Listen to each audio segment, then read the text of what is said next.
Well, welcome back. This class, as you know, is African society from the 15th century forward.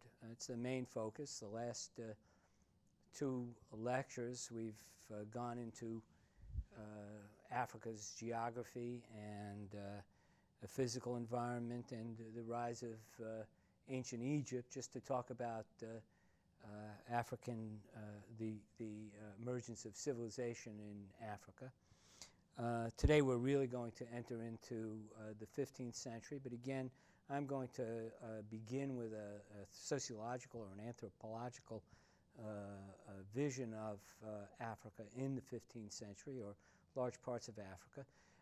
The reason that we start in the 15th century is because the 15th century marks the point at which a systematic encounter between Europe and sub-Saharan Africa really begins. And we'll talk more about the beginnings of that encounter in a subsequent lecture.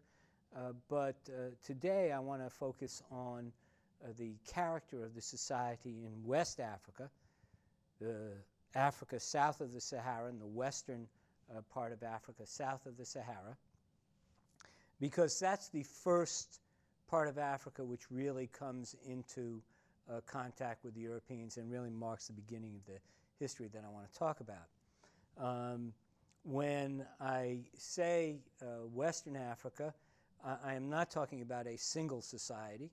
We're talking about multiple tribes. We've already seen that there are some 800 languages in Africa, many of them in Western Africa. There's no single model of a West African society.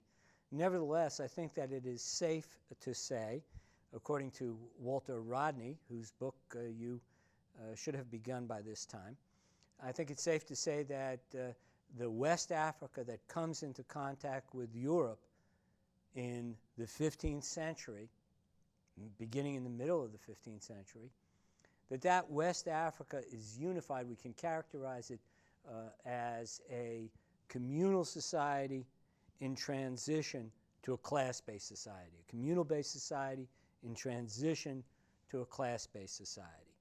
Now, these words may just sound like nonsense to you, but that's why I'm here. I'm going to try to explain to you what a communal-based society is. And when the Europeans landed their ships on the coast of West Africa, they saw societies that looked somewhat like the kind of society that I'm going to describe, a communal-based society. In the first place, communal-based societies are really the heritage of all human peoples. All human peoples have gone through communal-based stages. Communal-based stages are characterized by a couple of things. One is that the command of technology in a communal-based society is limited. That is to say that technology, the ability to use instruments to affect one's environment, to change one's environment, is limited. These are West African societies, subsistence-based, mainly agricultural, some pastoral, meaning the herding of animals, subsistence-based societies.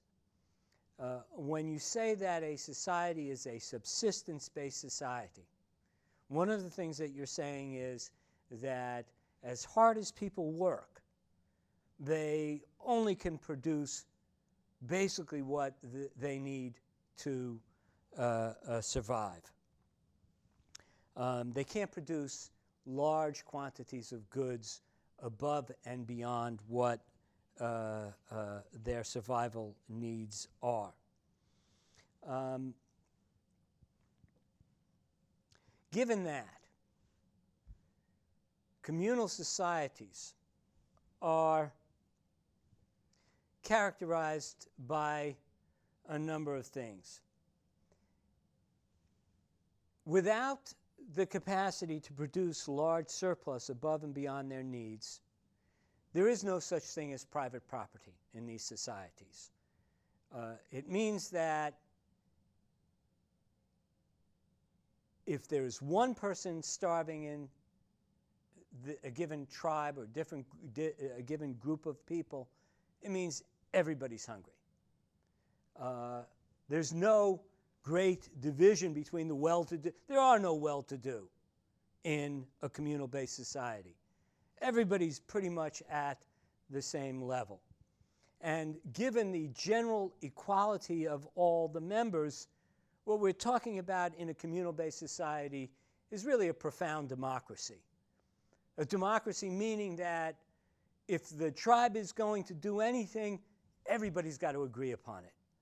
Anything of consequence, everybody's got to agree upon it. If it's going to go to war, everybody's got to agree upon it.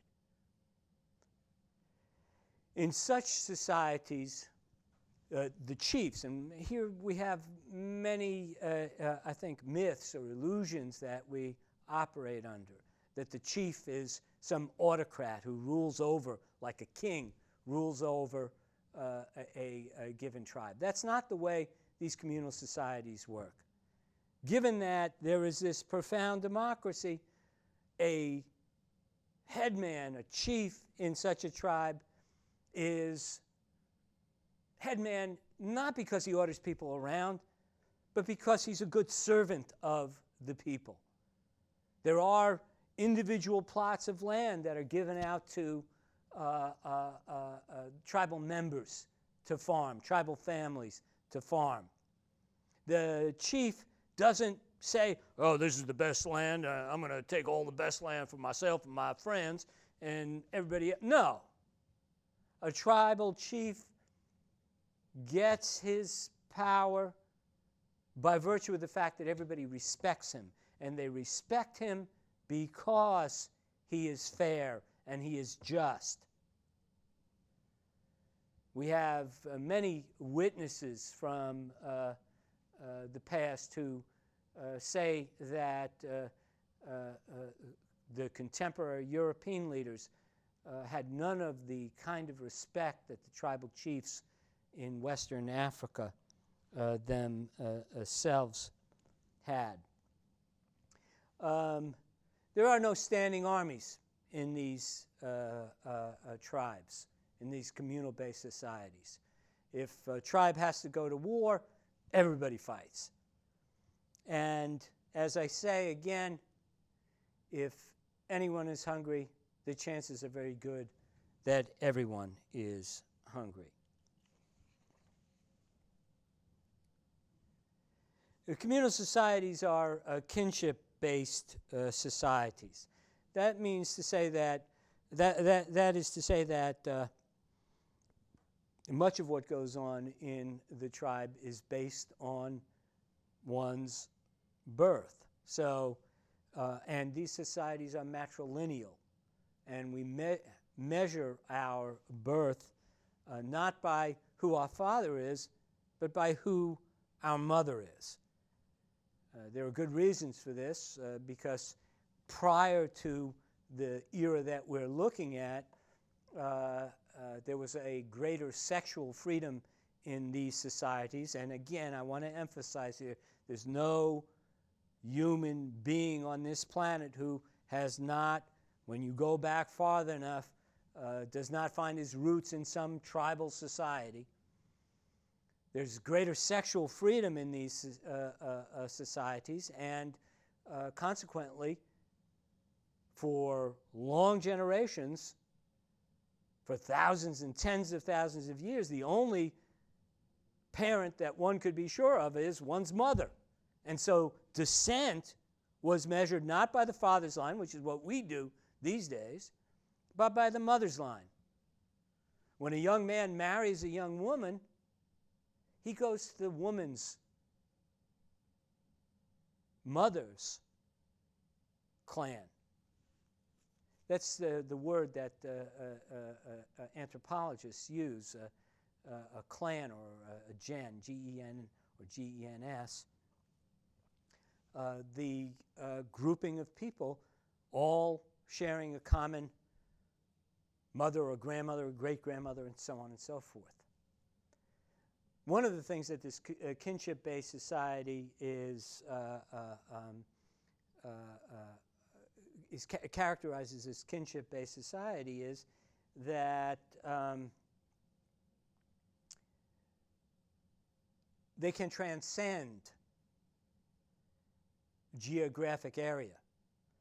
A person can be part of a matrilineal clan in one area and have a matrilineal clan that he can retire to or can rest with if he's on a journey in another area. They share some common female ancestor somewhere down the road, but the same clan. The other factor that I need to emphasize here is that for a tribe to exist, you have to have two clans, at least two clans. And the reason that you have to have two clans is because the rules of these communal-based, kinship-based societies involve it's called exogamous marriage. That is to say, you cannot marry within your clan. That's has the same character as incest does in our society. You do not marry within your clan. You can only marry outside your clan. The other factor is that, as I said, when a man marries a woman, he lives with his wife's clan. And when a tribal chief dies, not his son, but his nephew, or someone who may be his nephew, it passes, the royal family in a given tribe is measured by the clan of a given woman. The tribal chief is the son of the leader of the clan. The female leader of the clan is a member of the female clan. His son is a member of the tribal chief's wife's clan, which is not the royal clan. And so likely it is that the son of a sister of the tribal chief will become tribal chief.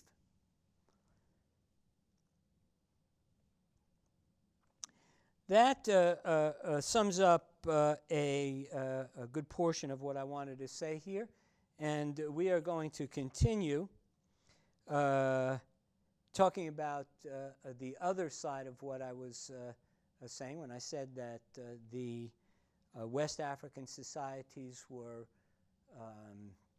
communal-based societies in transition to class-based societies. I want to talk a little bit about that in our next lecture.